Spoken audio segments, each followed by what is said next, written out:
Hi friends, welcome to Tackle Knowledge channel.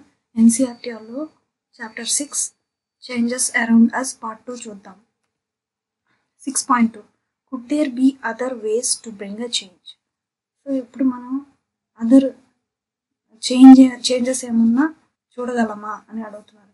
We all have seen the tools which are used to dig the soil. So మట్టిని తవ్వడానికి మనము different tools అనేటివి చూస్తున్నాం. Figure 6.6 The tools are often heated before fixing wood handles. So ఈ wood handles fix చేసే ముందు ఈ tools అన్ని హీట్ చేస్తారు, తర్వాత ఈ wood handle అనేది ఫిక్స్ చేస్తారు. Have you ever seen how the iron blade in these tools is fixed to the wooden handle? So మీరు ఎప్పుడైనా ఐరన్ బ్లేడ్ని చూసారా, అది వుడెన్ హ్యాండిల్ ఫిక్స్ చేసే ముందు అని అడుగుతున్నారు. The iron blade of these tools has a ring in which the wooden handle is fixed. So ఈ iron హ్యాండిల్కి ఈ రింగ్ లాగా ఉంది కదా, దీన్ని ఈ టూల్కి రింగ్ లాగా ఉంది కదా, దాంట్లో ఈ వుడెన్ హ్యాండిల్ అనేది ఫిక్స్ చేస్తారు. Normally the ring is slightly smaller in size than the wooden handle. So నార్మల్గా ఈ రింగ్ అనేది చిన్న సైజులో ఉంటుంది ఈ టూల్స్కి వుడెన్ హ్యాండిల్ కంటే. To fix the handle the ring is heated and it becomes slightly larger in size expands. So ఎప్పుడైతే మనం ఆ రింగ్ని హీట్ చేస్తామో ఆ రింగ్ అనేది పెద్ద సైజుగా ఇంక్రీజ్ అవుతుంది అనమాట, ఎక్స్పాండ్ అవుతుంది. అప్పుడు మనము ఈ వుడ్ అనేది ఫిక్స్ చేయొచ్చు దాంట్లో. Now the handle easily fits in to the ring. ఇప్పుడు హ్యాండిల్ ఈజీగా ఈ వుడెన్ హ్యాండిల్ అనేది ఈజీగా దాంట్లో ఫిక్స్ అయిపోతుంది. When the ring cools down it contracts and fit tightly on to the handle. ఎప్పుడైతే ఇది చల్లబడుతుందో అప్పుడు ఈ కర్రకి అది ఈ వుడెన్ హ్యాండిల్కి అది ఫిక్స్ అయిపోతుంది కరెక్ట్ సైజ్కి, ఇంకా రాదన్నమాట. Such a change is also used for fixing the metal rim on a wooden wheel of a cart as shown in figure 6.7. So ఇక్కడ ఫిగర్ 6.7లో cart wheel with metal rim fixed to it. So మనం cart wheel చూసినట్టయితే దానికి metal ring అనేది fix చేస్తారనమాట. Again the metal rim is made slightly smaller than the wooden wheel. So ఈ metal wheel అనేది ఈ వీల్ కంటే వుడెన్ వీల్ కంటే చిన్నదిగా తయారు చేస్తారు. On heating the rim expands and fit into the wheel. ఎప్పుడైతే ఈ మెటల్ని హీట్ చేస్తామో అది ఎక్స్పాండ్ అవుతుంది, అప్పుడు దీనికి కరెక్ట్గా దీనికి పెట్టేస్తారనమాట హీట్ చేసి. అప్పుడు అది చల్లబడిన తర్వాత అది ఫిక్స్ అయిపోతుంది ఆ వీల్కి. Cold water is then poured over the rim which contracts and fit tightly into the wheel.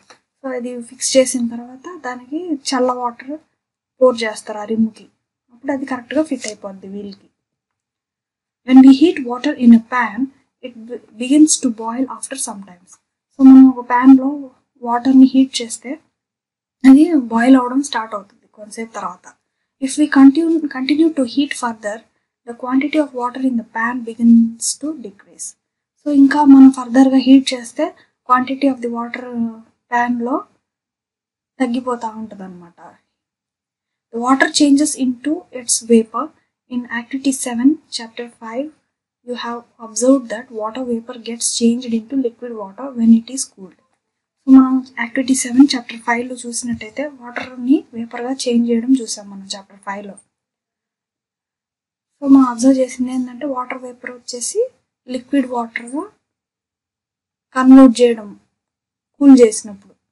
మనం కూల్ చేసినప్పుడు వాటర్ వేపర్ని అది లిక్విడ్ వాటర్గా ఫామ్ అవ్వడం అనేది చూసాం. We all have noticed melting of ice. మనము గమనించుంటాం ఐస్ అనేది కరుగుతుందని.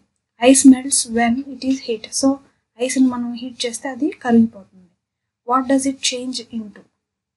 అది ఎలా చేంజ్ అవుతుంది? Is it possible to change this water back into ice? So ఆ వాటర్ని మళ్ళీ ఐస్గా కన్వర్ట్ చేయగలుగుతామా అని అడుగుతున్నారు ఇక్కడ. Let us observe some more changes. So ఇంకొన్ని చేంజెస్ అనేటివి అబ్జర్వ్ చేద్దాం. Activity 7. Take a small candle and measure its length with a scale. Now fix it at a suitable place and light it. Let it burn for some time. So ఒక small candle తీసుకొని దాన్ని measure చేయాలన్నమాట స్కేల్తో. దాని యొక్క లెంగ్త్ని measure చేయాలి. Now fix it at a suitable place and light it. So ఒక ప్లేస్లో పెట్టేసి దాన్ని లైట్ వెలిగించాలన్నమాట. No blow let it burn for some time. So కొంతసేపు తర్వాత అది కాలనివ్వాలి. కాలనిచ్చిన తర్వాత now blow out the candle and measure its length again. So first మనం వెలిగించక ముందు లెంగ్త్ లెంగ్త్ అనేది మెజర్స్ తీసుకున్నాం కదా. ఇప్పుడు వెలిగించిన తర్వాత కొంతసేపు తర్వాత అది ఆర్పేసి క్యాండిల్ని అప్పుడు మళ్ళీ మెజర్స్ తీసుకోవాలి దాని యొక్క లెంగ్త్. ఫిగర్ 6.8 ఇక్కడ చూపించాను, బర్నింగ్ ఆఫ్ ఏ క్యాండిల్ ఇక్కడ చూపిస్తున్నారు చూడండి. Can the change in the length of the candle B reversed. So ఈ లెంగ్త్ని మళ్ళీ మనం రివర్స్ చేసి నార్మల్ క్యాండిల్గా తీసుకురాగలుగుతామా అని అడుగుతున్నారు. If we were to take some wax in a pan and heat it, can this change be reversed? Figure 6.9 ఇక్కడ figure 6.9లో ఏం చూపిస్తున్నారు, హీటింగ్ వ్యాక్స్. ఈ ప్యాన్లో వ్యాక్స్ అనేది వేసి కింద హీట్ పెట్టారు. ఎప్పుడైతే అది కరిగిపోతుందో హీట్ వల్ల మళ్ళీ దాన్ని మనం వ్యాక్స్గా కన్వర్ట్ చేయగలుగుతామా, దాన్ని రివర్స్ చేయగలుగుతామా అని అడుగుతున్నారు ఇక్కడ. Repeat activity 7 with an incense stick. Repeat activity 7 with an incense stick. Wait till it burns away completely. So activity 7 repeat చేసి అది స్టిక్ అనేది పూర్తిగా బర్న్ అయ్యే వరకు కంప్లీట్గా వెయిట్ చేయాలి. What are the changes that occur in the incense stick? So ఆ incense స్టిక్కి ఏం చేంజెస్ వస్తాయి? The stick burns to produce some new materials. So ఆ స్టిక్ అనేది కాలిపోయి న్యూ మెటీరియల్ అనేది ఫామ్ అవుతుంది. These are ash and some gases. So అది స్టిక్ బర్న్ అయితే ఏమొస్తుంది, మనకి యాష్ వస్తుంది, కొన్ని గ్యాసెస్ వస్తాయి, రిలీజ్ అవుతాయి ఎయిర్లోకి. We cannot see these gases but can sense them due to their pleasant smell. So ఆ గ్యాసెస్ అనేది మనం చూడలేము కానీ స్మెల్ ద్వారా కనిపెట్టచ్చు. Can this change be reversed? So అది ఎప్పుడైతే యాష్గా ఫామ్ అయిపోతుందో స్టిక్ని, మళ్ళీ దాన్ని యాష్ నుంచి స్టిక్గా కన్వర్ట్ చేయగలుగుతామా, రివర్స్ చేయగలుగుతామా అని అడుగుతున్నారు ఇక్కడ. And what about the change which occurred in the match stick you used for lighting the candle or incense stick?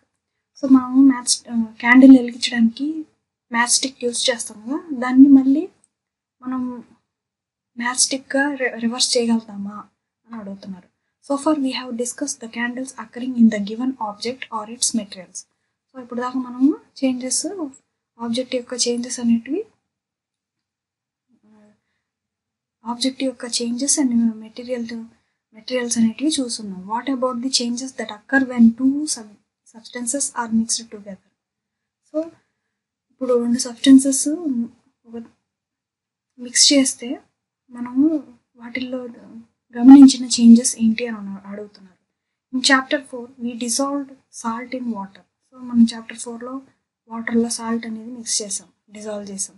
Do you think a change occurred in salt or in water? మనం ఏమన్నా ఆలోచిస్తున్నామా, salt వాటర్లో కలపడము ఏదైనా changes అనేది గమనిస్తున్నామా ఇక్కడ అని అడుగుతున్నారు. Is it possible to reverse this change? So ఎప్పుడైతే మనం వాటర్లో సాల్ట్ యాడ్ చేసామో మళ్ళీ సాల్ట్ని మనం రివర్స్ చేయగలుగుతామా అని అడుగుతున్నారు. Wait in chapter 5 we learned how to separate salt from its solution in water.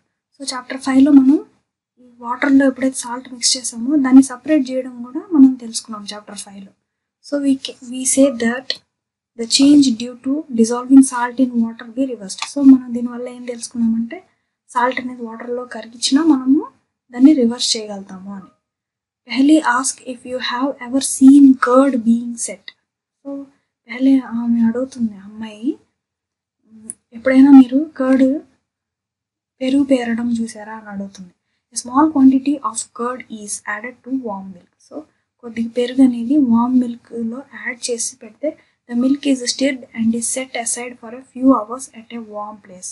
So కొంచెం ఆ మిల్క్ అనేది మనం కొద్దిగా కర్డ్ అని వామ్ మిల్క్లో యాడ్ చేసి దాన్ని బాగా స్టిర్ చేసి ఫ్యూ అవర్స్ పక్కన పెడితే in a few hours the milk changes in to curd. So కొన్ని గంటల తర్వాత చూస్తే అది పూర్తిగా పెరుగు అయిపోయి ఉంటుంది. Can this change be reversed? So మళ్ళీ పెరుగు నుంచి మనం మిల్క్ తేగలుగుతామా, రివర్స్ చేయగలుగుతామా అని అడుగుతున్నారు. We find that a few ways to bring about a change in substance could be by heating it or by mixing it with some other substances. So ఇక్కడ మనం few వేస్ ద్వారా తెలుసుకునేది ఏంటంటే కొన్ని సబ్స్టెన్సెస్ని మనము హీట్ ద్వారా, మిక్సింగ్ ద్వారా అనేది మనము అవి చేంజ్ తీసుకురావచ్చు అనేసి తెలుసుకున్నాం. We also find that some changes can be reversed while some other cannot be reversed. కొన్ని మనము రివర్స్ చేయొచ్చు, కొన్ని మనం రివర్స్ చేయలేము. there must be many other ways of changing things around us. So మన చుట్టుపక్కల చేంజెస్ అనేటివి చాలా వేస్లో ఉంటాయి అన్నమాట. It is possible that some of them could be reversed. So కొన్ని సందర్భాల్లో మనము రివర్స్ చేయడానికి కుదురుతుంది, పాసిబుల్ అవుతుంది. Thus the changes around us could be grouped as those that can be reversed or cannot be reversed. So మనం మన చుట్టుపక్కల చేంజెస్ని group చేసి మనము రివర్స్ చేయగలుగుతాం, కొన్ని రివర్స్ చేయలేము అని తెలుసుకున్నాం. In higher classes you will learn more about the ways in which changes can be made and the way these can be group. So మనం ఫర్దర్ క్లాసెస్లో మనము చేంజెస్ అనేది చేయొచ్చు, గ్రూప్ చేయొచ్చు అనేది తెలుసుకుంటాం. Summary. Some changes can be reversed and some cannot be reversed. So కొన్ని changes అనేది రివర్స్ చేయొచ్చు, కొన్ని చేయలేము. A change may occur by heating a substance or by mixing it with some other. So change అనేది heating of a substance ద్వారా change చేయొచ్చు and mixing ద్వారా కూడా చేంజ్ చేయొచ్చు అని తెలుసుకున్నాం. Exercise. To walk through a waterlogged area you usually shorten the length of your dress by folding it. Can this change be reversed? So మనము water దాటేటప్పుడు మనము డ్రెస్ని fold చేస్తాం, అది ఫోల్డ్ అయిపోతుంది అనమాట. సో దాన్ని మళ్ళీ మనం రివర్స్ చేయగలుగుతామా అని అడుగుతున్నారు. So answer yes, it can be reversed by unfolding the dress. So ఆ డ్రెస్ని మనం అన్ఫోల్డ్ చేసి మళ్ళీ నార్మల్కి తేవచ్చు. You accidentally drop your favourite toy and broke it. This is a change you did not want. Can this change be reversed? So ఇక్కడ ఏమడుగుతున్నారంటే, మీరు ఒక బొమ్మ కొనుక్కున్నారు, అది కింద పడి పగిలిపోయింది, అది ఆ చేంజ్ని మళ్ళీ రివర్స్ చేయగలుగుతారా అని అడుగుతున్నారు. ఆన్సర్ వచ్చేసి no, this change breaking of toy cannot be reversed. So toy అనేది పగిలిపోతే మళ్ళీ మనము దాన్ని రివర్స్ చేయలేము. Some changes are listed in the following table. For each change write in the blank column whether the change can be reversed or not. So ఇక్కడ మనకు కొన్ని ఇచ్చారు చేంజ్, అవి రివర్స్ అవుతాయో లేదో చూడాలి ఇప్పుడు మనం. So first change can be reversed, yes or no. The saw of a piece of a wood. The sawing of a piece of a wood. Yes or no? Answer is no. The melting of ice candy. Idi? Yes.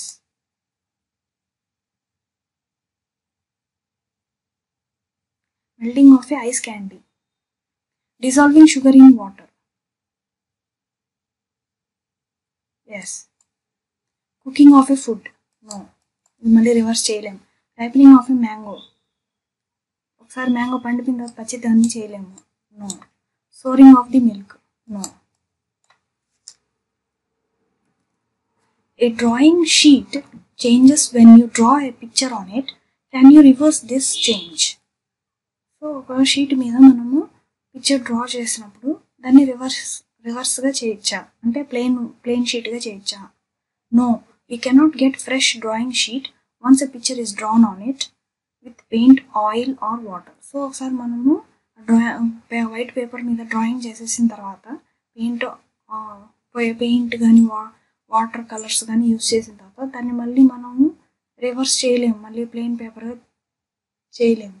However, we can reverse the change if soft pencil is used to draw the picture. So మనము ఒకవేళ పెన్సిల్తో కనుక paper మీద draw చేస్తున్నట్టయితే దాన్ని మళ్ళీ reverse చేయొచ్చు, erase చేసి. Give examples to explain the difference between changes that can are cannot be reversed. So difference అడుగుతున్నారు వాళ్ళు, మనం ఏవైతే రివర్స్ చేయగలుగుతాం చేయలేము అనేది. Changes that can be reversed, opening and closing the door. ఏవైతే మనం రివర్స్ చేయగలుగుతామో అక్కడ పాయింట్స్ ఇవి. Opening and closing the door, filling glass with water. Changes that cannot be reversed, conversion of milk into curd. So curd అనేది తయారైపోయిన తర్వాత కర్డ్ని మళ్ళీ మిల్క్గా మనం convert చేయలేము. Ripening of A fruit, ఒకసారి ఫ్రూట్ పండిపోయిన తర్వాత మళ్ళీ దాన్ని పచ్చి ఫ్రూట్గా కన్వర్ట్ చేయలేము మనం. A thick coating of a paste of a plaster of Paris POP is applied over the bandage on a fractured bone. It becomes hard on drying to keep the fractured bone immobilized. Can the change in POP be reversed? అక్కడ ఏం అడుగుతున్నారంటే plaster of Paris use చేసి వాళ్ళు bandage fracture బోన్కి apply చేశారు. So అది hard అయిపోతుంది కదా కొంచెం సేపు తర్వాత. దాన్ని మళ్ళీ మనము ప్లాస్టర్ ఆఫ్ ప్యారిస్ని అట్లా హార్డ్గా అయిపోయిన తర్వాత దాన్ని మళ్ళీ ప్లాస్టర్ ఆఫ్ ప్యారిస్గా చేంజ్ చేయగలుగుతామా అని అడుగుతున్నారు. ఆన్సర్ వచ్చేసి no, the change in POP cannot be reversed since it is a chemical change. So అది ఒకసారి కలిపిన తర్వాత పేస్ట్ని అది ఫ్రాక్చర్ బోన్కి అప్లై చేసేస్తారు, కానీ దాన్ని మళ్ళీ రివర్స్ చేయలేము మనం, ఎందుకంటే అది ఒక కెమికల్ చేంజ్ అనమాట. A bag of cement lying in the open gets wet due to rain during the night. The next day, the sun shines brightly. Do you think the changes which have occurred in the cement could be reversed? So, bag of cement lying in the open gets wet due to rain during the night. So, ఇక్కడ cement బ్యాగులు పెట్టుంటే అవి night టైంలో వర్షంకి తడిచిపోయాయి అన్నమాట. The next day the sun shined brightly. So next day end వచ్చింది. Do you think the change which have occurred in the cement could be reversed? So తడిచిపోయిన సిమెంట్ని మళ్ళీ రివర్స్ చేయగలుగుతామా సిమెంట్ రూపంలో అని అడుగుతున్నారు. No, these are irreversible chemical changes. So cement ఒకసారి తడిసిపోయిన తర్వాత దాన్ని మళ్ళీ రివర్స్ సిమెంట్గా మనం చేయలేము, ఎందుకంటే అది గట్టగట్టిపోతుంది కదా. సో అది ఒక chemical change, irreversible chemical change. Okay friends, thanks for watching. మీకు కనుక నా వీడియో నచ్చినట్టయితే please like, share, subscribe and helpful అనిపిస్తే మీ ఫ్రెండ్స్కి కూడా షేర్ చేయండి. Thank you so much. Bye.